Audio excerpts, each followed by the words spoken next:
Welcome to The Explainer. Today we are diving deep into immunosenescence. That's the aging of the immune system. And look, this isn't just some academic exercise. For anyone managing older patients, understanding this is absolutely a core competency. We're going to break down exactly what you need to know from the lab bench right to the bedside. So let's start with why this is so incredibly important. By the middle of this century, we're looking at a global population of more than 1.6 billion adults over the age of 65.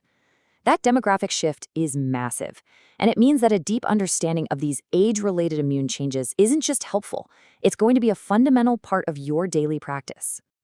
All right, so here is our roadmap for today. We're going to start by getting the core vocabulary down. Then we'll see how the two main arms of the immune system change in very different ways. After that, we'll connect the science directly to what you'll see in your patients, walk through a practical workup, and then wrap up with a look at what's on the horizon. Okay. Let's lay the groundwork. To really get a handle on this topic, there are three key terms you absolutely have to know.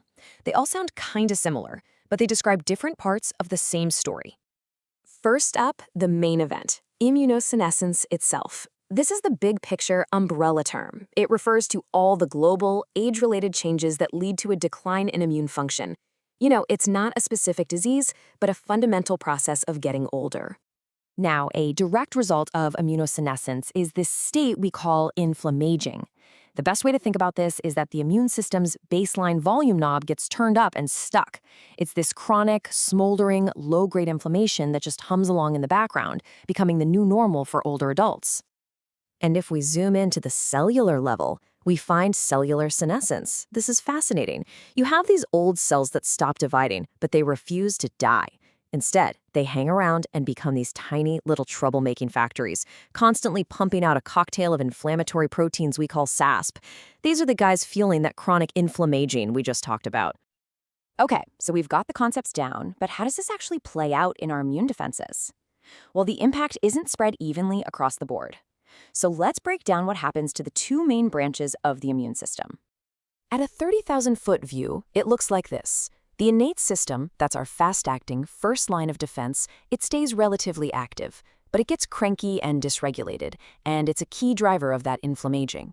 Meanwhile, the adaptive system, our highly specific memory-based defense, it takes a much bigger hit. It really loses its edge, especially when it comes to fighting off new threats. Now, let's get into the weeds a little bit here. This is not a simple shutdown. While some really crucial jobs, like the killing power of macrophages and the cleanup crew function of neutrophils, get weaker, other cells are just shifting their roles.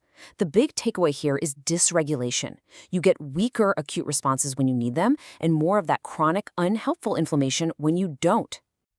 But man, the changes in the adaptive system are just profound. And the star of this particular tragedy is the thymus.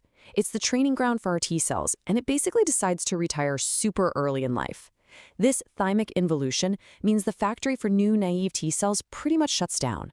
That's the central reason why an older person's immune system has such a hard time fighting off a new virus or even responding well to a new vaccine. Okay, this is where it all comes together. This is where the basic science hits the clinic floor. All those cellular changes we just talked about have real, tangible consequences for your patients. So what exactly should you be looking for? The biggest one, the one you'll see every day, is a higher risk of infection. But, and this is a huge but, these infections almost never present the way the textbooks say they will. This is a major clinical trap. And here is a clinical pearl you absolutely cannot afford to forget.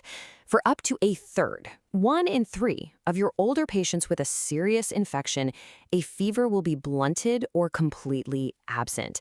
You cannot rely on a thermometer to rule out sepsis in a geriatric patient. I'll say it again, a normal temperature means nothing. So if you can't rely on fever, what do you look for? You have to broaden your differential. You're looking for these nonspecific, often subtle signs: an acute change in mental status, delirium, a sudden, unexplained fall, loss of appetite, or just that vague, generalized weakness. In an older adult, your brain has to scream infection when you see these things. All right, the second major clinical fallout is a breakdown in something we call immune surveillance. The aging immune system just gets worse at its job of spotting and eliminating both cancerous cells and self-reactive cells. This creates a really nasty dual risk of both malignancy and autoimmune disease. And this chart just illustrates that point perfectly. Look at this. It shows the prevalence of various autoantibodies found in healthy, completely asymptomatic older adults.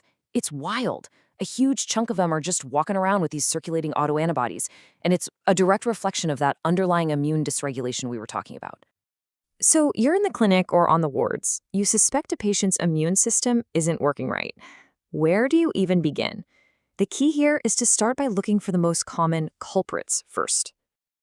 And this is absolutely crucial. In your older patients, secondary causes of immunodeficiency are way more common than some rare primary genetic disorder. So before you even think about ordering an expensive esoteric panel, you have to rule out things like malnutrition, an underlying cancer, their medication list, and poorly controlled diseases like diabetes. So your workup should be a logical 3-step process. Step 1, be a good detective.